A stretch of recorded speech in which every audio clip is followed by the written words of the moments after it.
Justice Selma Alaras. I'm very uncomfortable to call Justice Selma would be fine. I was appointed to the Appellate Court of Appeals in 2022. I have the distinction of being the first appointee to the judiciary of the current President Ferdinand Romualdez Marcos Jr. Before that, however, was a longer journey. Took me about 19 years. Yes. From the trial courts to get to the Court of Appeals. Court of Appeals is the second highest court in land. That is, of course, Supreme Court. My dream of going there, everybody dreams of going to the Supreme Court, but that's about faith. So, it's been a long journey. I've spent it all in government service. I remember my father that the best service would be to serve your God and your country, and not play. And so, I think that's the best place to be. Okay. Trial court judge on our regional trial court for 19 years, and then Metropolitan Trial Court for 5 years. I was a prosecutor for about 5 years in Manila, and before that, I was a clerk of court in Pasar Alto of Limited Service. But the best of all those years is being a 35-year journey as a law professor. So that's 35 years in my alma mater, San Beda College University.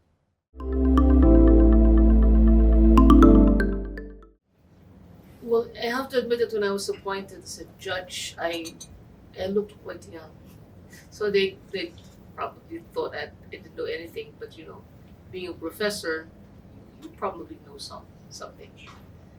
And so it's trying to prove to them that you know what you're doing, especially when the rules are, to some are not, they're not aware of some rules because these are the first level court rules. So you have to instruct them, and it's all in summary procedures. So that's a little bit difficult. And plus, of course, the tons of cases. Our dockets are impossible. Just to reduce them is really backbreaking. I used to go to office on a Saturday, even on a Sunday, just to finish the work, so it won't be overdue. Mm-hmm. And then the RTC was promoted to the RTC. It's in Makati. That is the Central Business District. That was 19 years. It was a good journey. I learned a lot. I make sure that as a judge, I don't just act as a judge. I should learn from the people I am with, from the lawyers who appeared before me, from my staff. I learned a lot from my staff, from the witnesses, from everybody else. So it's not as if you're on a pedestal. It's the best way to learn is with the people, with them. So you learn it firsthand.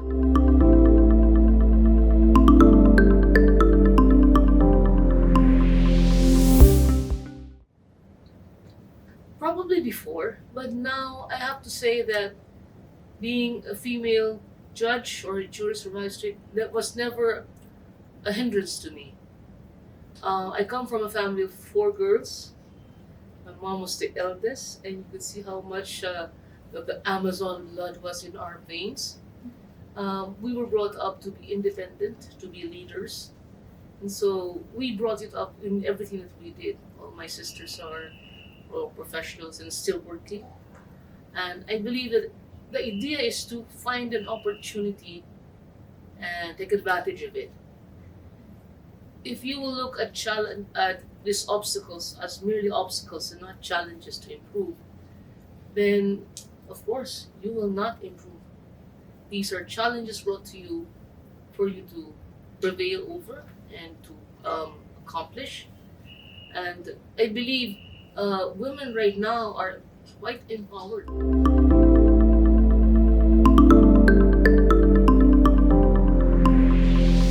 Judges must be aware of what they're facing.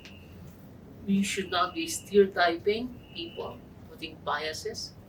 We should always be listening, and listening does not involve just simply listening by ear. Looking at you, looking at who accompany them when they enter the courtroom. A judge is a vantage point in court. Anybody who enters the court, they'll initially see who they are. And so when that happens, you know that this person comes with a family, with the barangay, with the town, accompanying him just to say yes.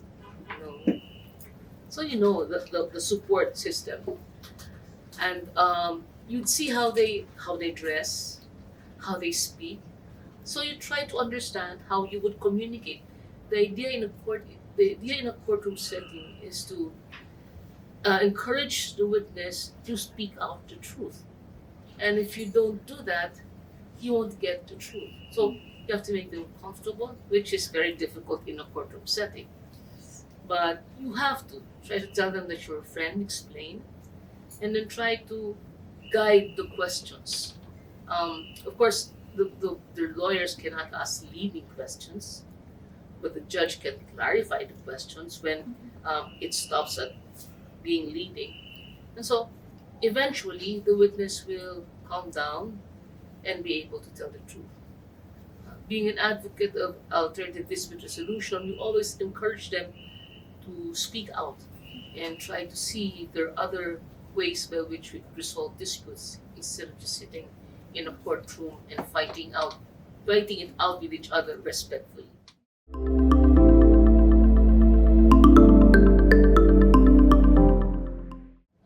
I'd have to say that I haven't been given the opportunity to thank the PWJ for this privilege. It's such a privilege to be one of the pioneers in the HerStory.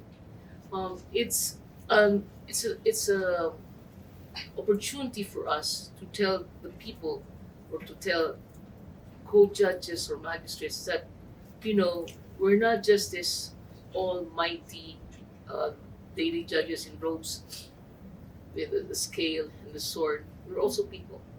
We face daily challenges. We have to prevail over them to be judges. When you go to a court, you see us in robes and you see, okay, everything is fine. But you don't know that we have to fix the house, make sure there's food on the table, or the medicines are okay, my pets are okay before we go there. And when we come there, we're supposed to have this stern face that we cannot show bias. And after that, we have to work. The work doesn't stop.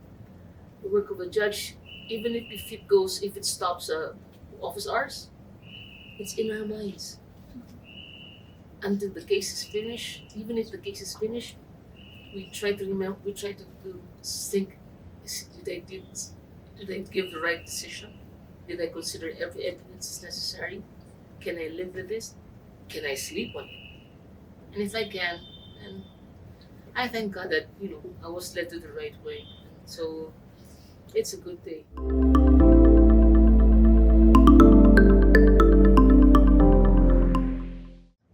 You have to remember that being a judge is service. It's not just prestige. It's not even money. It's service to God and country. The moment you're sure of what you're going to do, there's not going to be any problem. Your ethics will be well placed. Your morals will be high up there. You won't even question yourself. People will not have a right to question what you're doing if you establish yourself as a competent, morally upright person. And this can be seen by everyone. So you don't have to go strutting around telling everyone who you are. When you enter the room, your aura comes in. God sees you and say, that's a good judge.